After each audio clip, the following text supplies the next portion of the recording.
Hi, I'm William Stewart, co-founder of Teleos. Welcome back to our verse by verse study on the book of 2 Corinthians. We are at the end of chapter 11.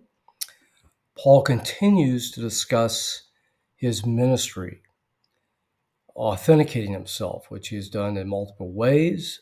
And he'll do it this time, mostly talking about his sufferings, a contrast to the false prophets over which he spoke at the beginning of chapter 11, because they don't really do this. And as Paul says elsewhere in Scripture, they taught Jewish religion to the Christians to avoid persecution, actually. So he then starts in 16, and I'll summarize a little to the end of the chapter here for this video, as there's really just one main important point. He goes, "Please allow me to brag just a little bit." So contrasting to the false prophets. And he goes, if anybody has a reason to glorify in the flesh, I do. So he's not commending this, but I think he's making a point to the Corinthians. If you're looking for credentials, look at my life. And he further makes this point in verse 19, saying, "You suffer," meaning allow, permit, "fools gladly.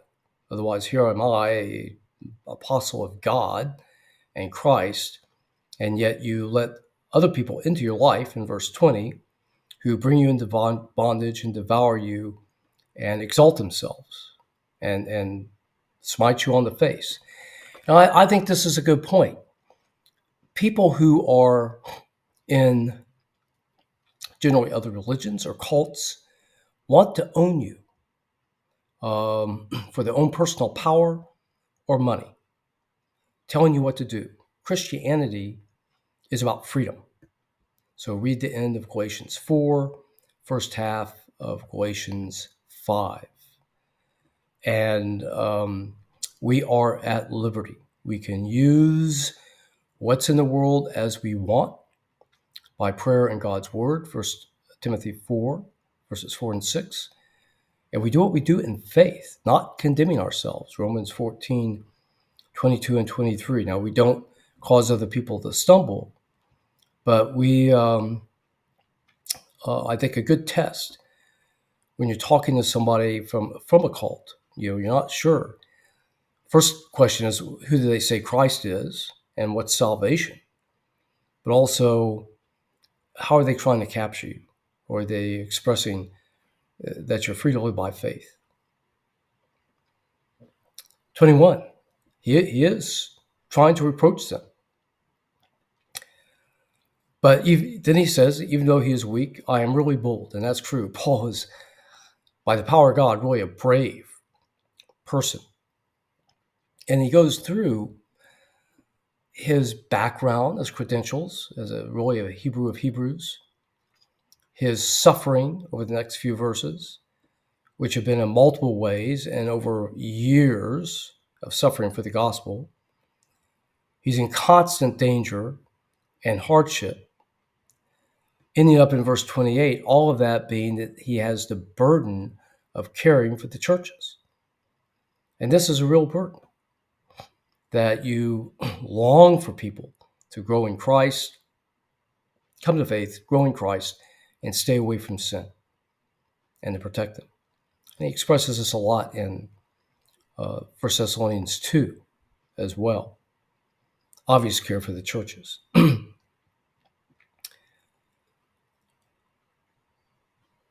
He then says in verse 30 that he has his own infirmities, and he brags in those infirmities. And he's boasted compared to the false prophets, but he realizes that he is weak.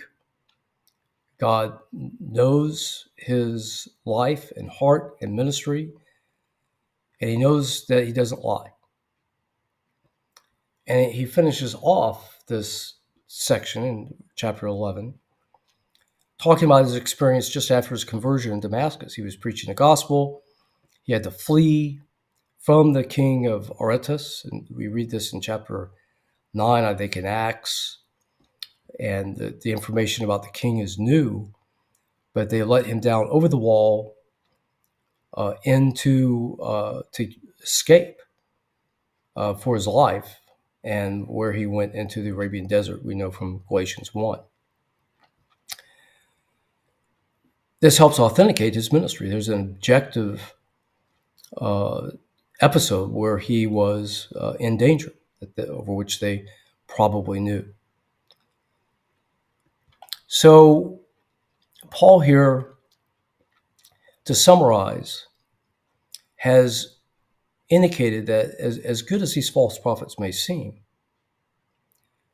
he is the authentic person who has ministered to them by his credentials, his sufferings, his constantly being in danger, his care for them. And they should really take that into account, as God knows that he does not lie, and he is the real deal, the real apostle with the real message. Now, we'll continue on that theme about the real message in chapter 12. But again, he's trying to get the Corinthians who have pushed back against his apostleship, been seduced by other people, have really wanted to be obedient and remain immature. He's trying to get them to be obedient to the true word of God. This is a good lesson for us in leadership as Christians. Again, we look after our flock, the details of what they're thinking and doing. We respond to that. We're there as their shepherd. And sometimes that's really not easy, but we long for them to be obedient and to care for them and mature them, as he talks about in 1 Peter 5, verses 1 to 5. Okay, thank you for joining me today. We'll continue with an amazing passage next time. Please join me then.